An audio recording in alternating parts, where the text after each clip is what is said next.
Policies should be in a manner that they deliver impact. That's how policy should be. Policies are not things which are in books. And once people see impact, they accept change because they see change for their own benefit. And he concluded his opening saying that this is an unprecedented opportunity. In the end, as I said, he was extremely delighted by, the unanimous support for Operation Sindoor, the mood and atmosphere in the room. He said if the same mood can be captured and used for Viksit Bharat, Team India can certainly make India a developed nation. While making visions, one of the things he said to the states is 2047 is too far away. Have intermediate timelines. Orissa has a 100th year coming up in 2036. So have a goal for 2036 and 47.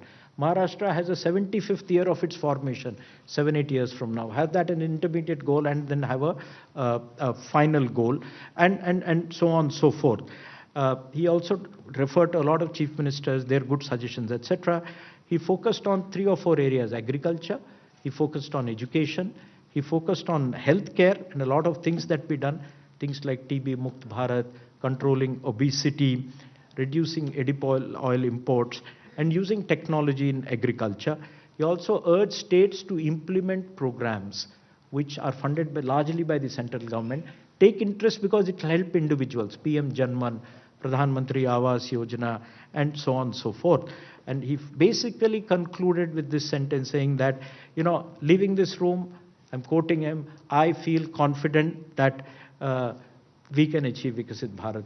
When we made a call for Purna Swaraj in the 1920s, it took India 25 years to get Purna Swaraj.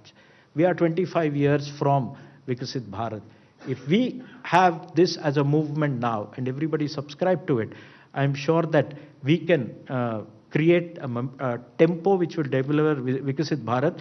Ye Jan Samanya ka mantra bane, and new generation can then be handed over a Viksit Bharat. This is what he said.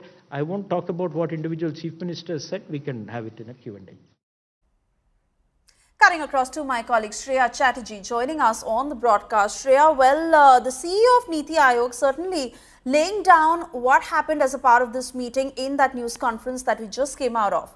But I also want to focus on the kind of politics that ensued over this NITI Aayog meeting. At one end, Prime Minister showing the roadmap for a Viksit Bharat and how the centre and the states must work in tandem with each other. He called it working like one team.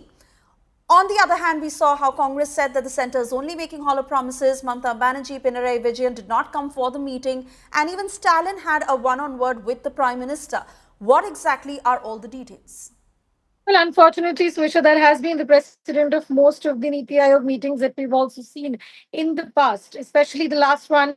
Probably one of the reasons why we saw Mamata Banerjee give this meeting a miss, because that time she had alleged that she was not given enough time to speak, in contrary to the NDA chief ministers present at that NITI Aayog meeting. So there are equations that have really gone far too far, and also we know that there are elections around the corner, so there would be different equations and concern. We've always seen opposition states also participate, for the likes of Hemant Soren, etc.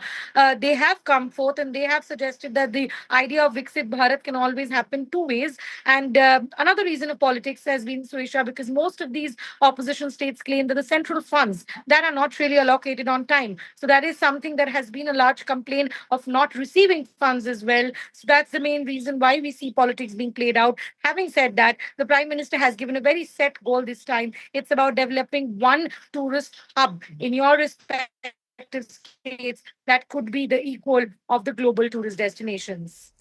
All right, Shreya, many thanks for getting us those details.